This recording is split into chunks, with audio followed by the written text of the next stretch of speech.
തുഴന്നു പറഞ്ഞിതു. മാലിയുടെ ഗളനാളമപ്പോൾ വനമാലി ചക്രേണ ഖണ്ഡിച്ചു കളഞ്ഞിതു.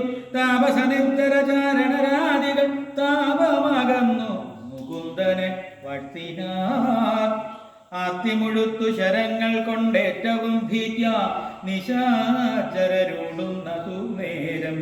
പിമ്പി തുടർന്നടുത്ത സ്രാവലി തൂകി വൻപുള്ള രാക്ഷസ വീരരയൊക്കവേ കൊല്ലുന്നതു കണ്ട നേരത്ത് മാല്യവാൻ ചൊല്ലിനാനി തൊഴിൽ ധർമ്മമല്ലേതുമേ.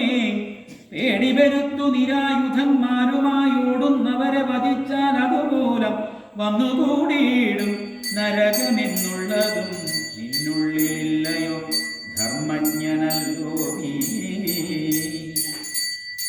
അത്യർത്ഥമുള്ള യുദ്ധശ്രദ്ധ തീർപ്പതിനത്രൈവ ഞാനിത മുന്നിട്ടു